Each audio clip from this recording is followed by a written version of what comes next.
Hi, welcome. So in this video, I'm going to go through some examples of how we find sine and cosine values using only reference triangles. So for our first example, let's identify sine and cosine for the angle theta equals 210 degrees using a reference angle. So reference angle gives us a reference triangle, so you could hear it either way, reference angle or reference triangle. Okay, so I'll do this one with you and I'll give you a break on the other one, but if you want to pause and try it on this one, go ahead. So our angle is 210 degrees, and anytime I'm doing this without a unit circle, I'm going to ask myself the same questions. So first, I want to know where is this angle, and to figure this out, I'm going to ask, is the angle closer to 180 degrees or 360 degrees? And what quadrant is the angle in? Okay, so 210 degrees. I'd say that's closer to 180 degrees. Specifically, it's 30 degrees more. So if I do 180 plus 30, I get 210. So knowing that it's past 180 tells me that I'm in quadrant 3, and I can draw a little sketch to help me out. So 210 goes past 180 and it goes 30 more. So I'm in 210 in quadrant 3, and you can imagine this little angle going back up to the horizontal being 30 degrees. And so this tells us to use the 30-degree triangle, which is really that 30 degrees is the reference angle. So okay, let's find our 30, 60, 90 triangle, and I'm going to draw it in quadrant 3. So I'm going to position that 30 degrees in the same way as it looks in my little sketch of the graph. So my radius is where the terminal side of that angle is, and then I orient all of the sides the appropriate way. So the 1/2 is across from the 30 degrees, and the square root of 3/2 is adjacent to it. Drawing the triangle in this way, where it's in quadrant 3, helps me remember my signs. At least this is the way I like to do it. So in quadrant 3, I have to go a negative x value to the left, so it's a negative, and then I have to go down by a y value, so it's a negative y as well. So this means my sides are really like a negative square root of 3/2. Since I'm going negative, I'm going to the left, and I have negative 1/2 since I'm going down by 1/2. So I like to draw it this way with the sides labeled as such. I mean, technically side lengths can't be negatives, but I think this really helps me make sure I'm keeping track of those negatives. Okay, so we're trying to find cosine of 210 degrees and sine of 210 degrees. That's our end goal. So the cosine is the adjacent over the hypotenuse. So I'm doing negative square root of 3/2 over 1, but the hypotenuse is 1, so we don't need to worry about that. Okay, so I actually found my cosine, not too bad, and I already know that it's a negative because I put it in my triangle. And then for sine of 210 degrees, I'm looking at the opposite side over the hypotenuse. So the opposite is a negative 1/2, and we would divide by 1, but whenever we divide by 1, it doesn't change anything, and so my sine is negative 1/2. And there we go, we found my cosine and my sine.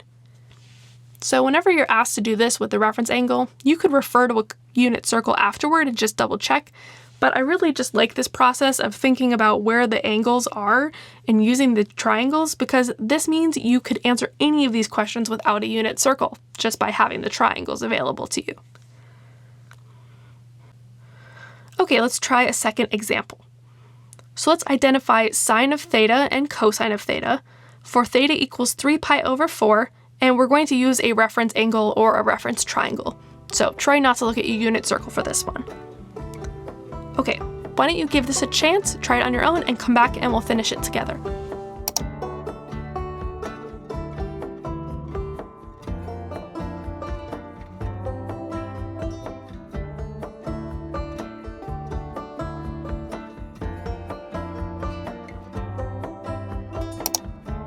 Okay, so let's try this out.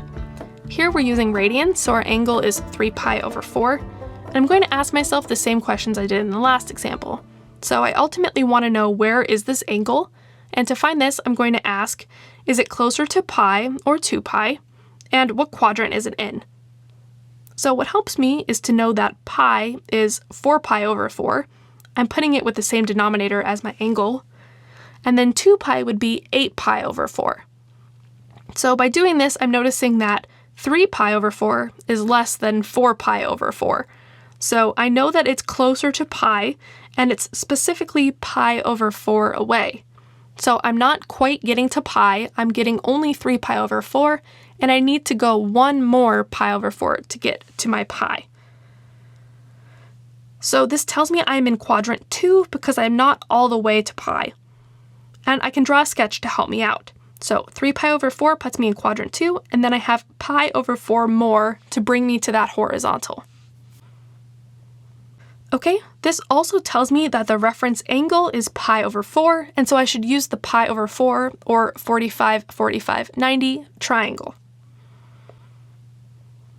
So let's draw that here. I'm going to draw it in quadrant 2. So I have the hypotenuse of this triangle matching the terminal side of the angle, and then I'm drawing the triangle appropriately from there. Then I know my sides are 1 for the radius, or the hypotenuse, and then square root of 2 over 2 and square root of 2 over 2. I also want to label the negatives or positives of the side lengths. So because I'm in quadrant 2, my x value is negative. I'm going to the left, my points are negative in this quadrant. But my y values are still positive since they're above the axis, above the horizontal axis. So I have negative root 2 over 2 for the horizontal or the x side, and I have positive root 2 over 2 for the y or the vertical side. Now I need to find my cosine of 3 pi over 4 and my sine of 3 pi over 4. So cosine is adjacent over a hypotenuse, so that's negative root 2 over 2 divided by 1. But since the hypotenuse is 1, it's not affecting anything here. So I'm getting negative root 2 over 2 as my cosine. Then for sine, I'm doing opposite over hypotenuse, so I look across from the pi over 4 angle. And again, the hypotenuse isn't affecting anything here because dividing by 1 is not changing anything. We can always divide by 1 and get back what we started.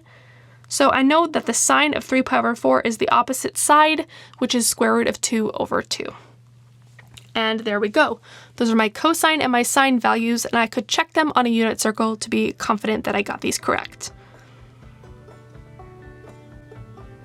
Alright, so I just really want to emphasize that I think this process is worth it of looking at the triangles, and it might take a little bit of getting used to, but we're going to be using this idea of the right triangles and the side ratios in cases that don't have a unit circle, so things that are more complicated than a unit circle.